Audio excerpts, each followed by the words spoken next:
Hi everyone, welcome to another episode for Learning Agri with Al. And for today, we will be focusing on the plant cell structure. I know I have covered swiftly or mabilisan kinover ko yung discussion on plant cell and plant tissues. But this time around, I want to focus more into discussing the different parts of the plant cell, its functions, and its relevance in crop science. So unahin natin yung part ng cell which we call as the cell wall. So yung cell wall, basically, this is the outermost layer of the plant cell. Ang cell wall, gawa yan mostly by cellulose. What is a cellulose? Ito ay isang complex carbohydrate that provides strength to the cell. Now, along with the cellulose, the cell wall is also composed of other materials like your hemicellulose, pectin, and lignin. Later on, pag-uusapan natin yan. But what is the function of your cell wall? Your cell wall, number one, siya yung nagpo-provide ng structural support at shape doon sa ating plant cell. Number two, siya din yung promoprotekta doon sa plant cell natin from any mechanical damage and even pathogens. And at the same time, your cell wall is the one who is controlling yung pag-expand ng cell as this grows, as the cell grows. So yan yung basic function ng ating cell wall. Now, if you're going to zoom in, you will find that your cell wall is also composed of many materials. First off, your cell wall is composed of what we call as cellulose microfibril. So ano ba itong cellulose microfibril? So isipin nyo na lang sa isang bahay na nagagawa, mapapansin nyo meron siya yung pinaka-structure, yung mga steel beams niya. So yung cell wall, it is also composed of steel beams-like structure, and we call that as our cellulose microfibril or cellulose fibers. Yan yung mainly nagpo-provide ng strength doon sa ating cell wall. Now, above your cellulose microfibril, meron tayong tinatawag na middle lamella structure. Now, your middle lamella is composed of gel-like substances called pectin. Okay? Ano ba ang purpose ng middle lamella na to? Para siyang glue. So kung mapapansin nyo, gel-like siya. So para siyang glue that holds adjacent plant cells together. Kasi yung mga plant cells natin, magkakatabi yan. So para magkadikit-dikit sila, middle lamella po yung glue that binds them together.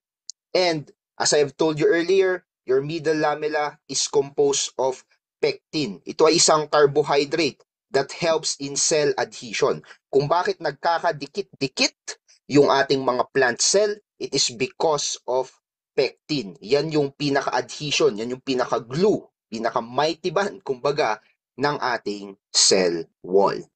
Now, if you can see, dito sa ating cellulose microfibrils, merong maliliit na parang rope or tali dyan. Okay? Ang purpose ng rope at tali dyan ay para i-bind together din yung ating cellulose microfibril. So ano yung tawag doon sa parang rope-like or tali na structure that binds the microfibril? We call that as our hemicellulose. So yung hemicellulose, yan yung binder ng cellulose microfibril. And below your cellulose microfibril, you can see our plasma membrane. So beneath the cell wall na andyan yung tinatawag nating plasma membrane, which acts as a barrier that separates the interior of the cell. So yung loob ng cell at saka yung labas ng cell. So titingnan natin dito, yan, plasma membrane, itong nasa pinakalabas na to, yan yung ating cell wall. Within that, merong tinatawag na plasma membrane dyan. Ano yung ginagawa ng plasma membrane? Para siyang guard post. Nire-regulate niya yung pagpasok, and paglabas ng substances in and out of the cell. So para siyang filter area kung saan kapag may papasok na material from outside of the cell, siya yung unang filtration aside from the cell membrane. Kapag naman may lalabas, siya din po yung nag-filter. So para siyang security gate with guards, okay? That allows the movement of substances in and out of the cell. So yun ang purpose ng plasma membrane.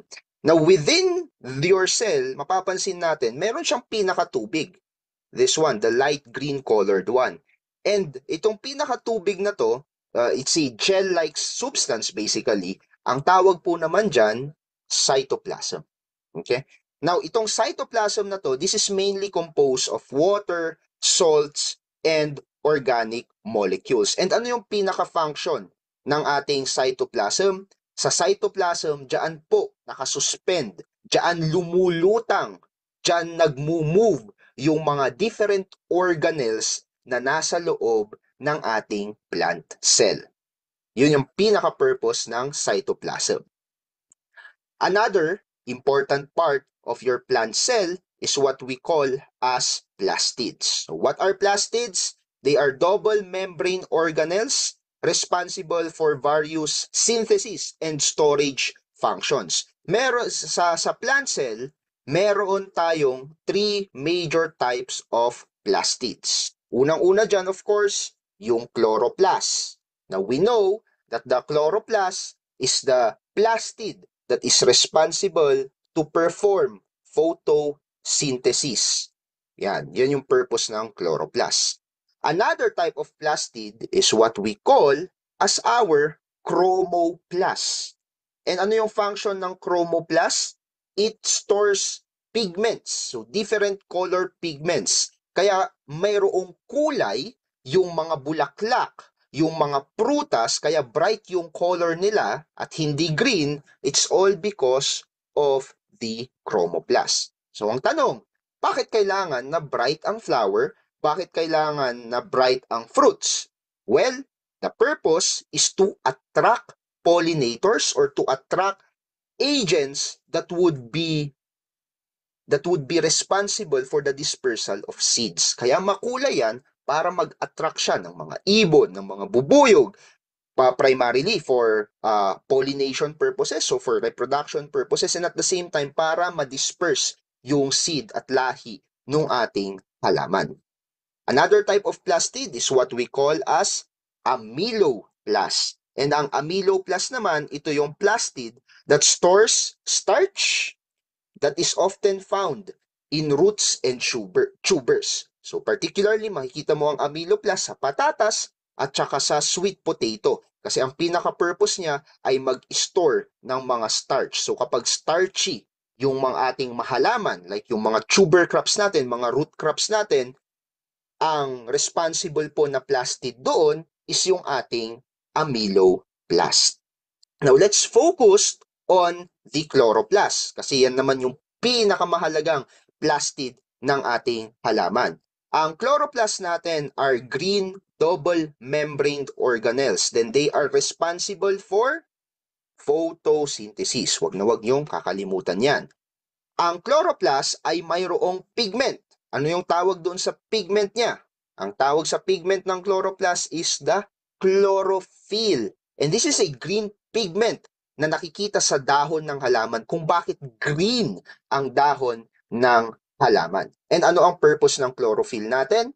Yan po yung nagka-capture ng sunlight and the chlorophyll turns sunlight into chemical energy stored in the form of glucose through the process of photosynthesis. So one way of looking at chloroplast is isipin natin ito yung parang solar panel factory ng ating plant cell. Ang pinaka-purpose niya, mag-capture ng sunlight and gamitin yon in order to produce glucose, in order to produce sugar na gagamitin ng halaman in its different functions. Another important part of your plant cell, which is an organelle, is what we call as vacuoles. Okay, or vacuoles. So what are vacuoles? Vacuoles ay mostly sa isang plant cell, malalaki yan. And they are filled with fluids. They occupy most of the plant cell's volume.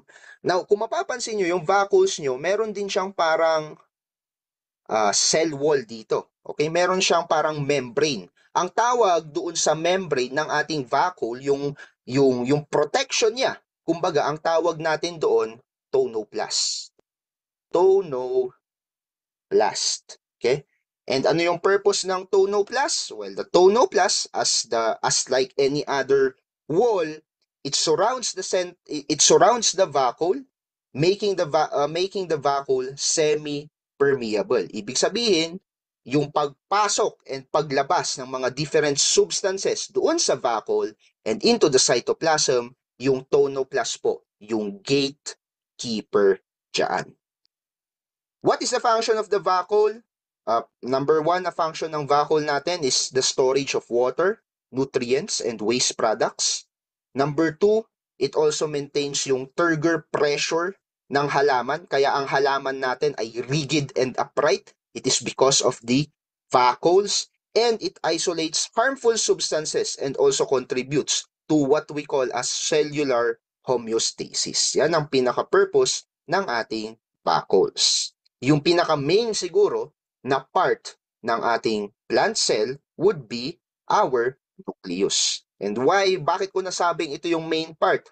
Well, because the nucleus is the control center of our cell. Now, the nucleus is a double membraned organelle.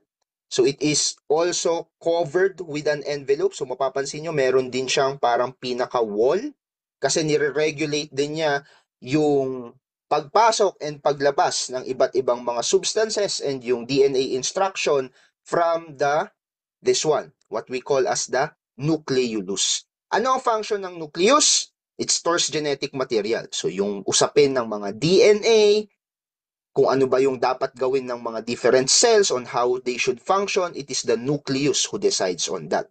It also coordinates activities katulad ng paglaki, growth, katulad ng metabolism, and katulad ng reproduction. And at the same time, your nucleolus, so this one is called the nucleus, yung maliit doon is called your nucleolus.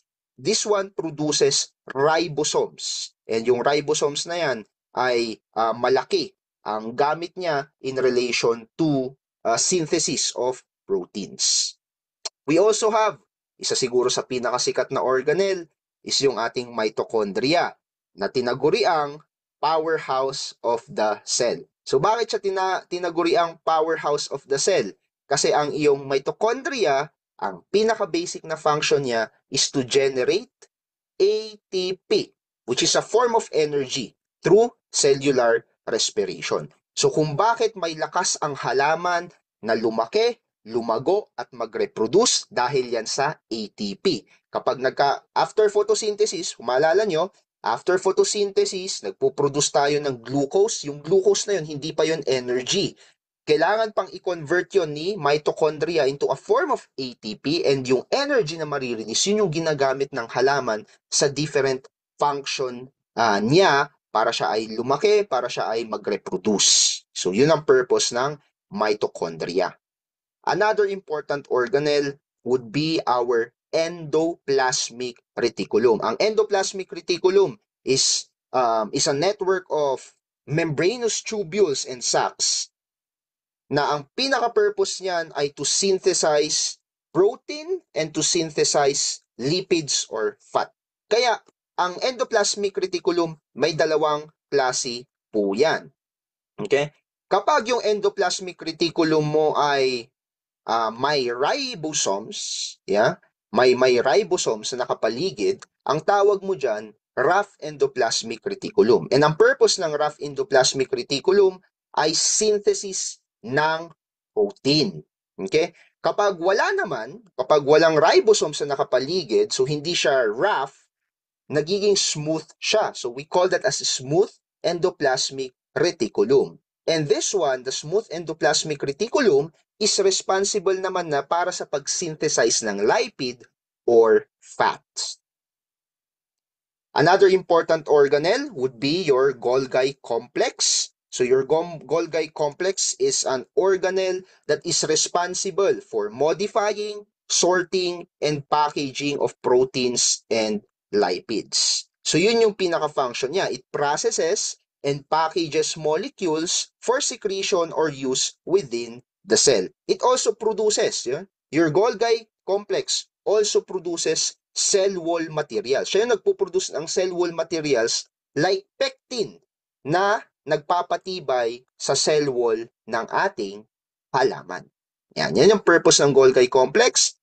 Packaging center, processing center ng proteins and lipids. And lastly, we have what we call as peroxisomes. Your peroxisomes, ang pinaka-function niyan is on the oxidation reaction process na tinatawag. So basically, yung peroxisome natin, mayroon niyang enzymes.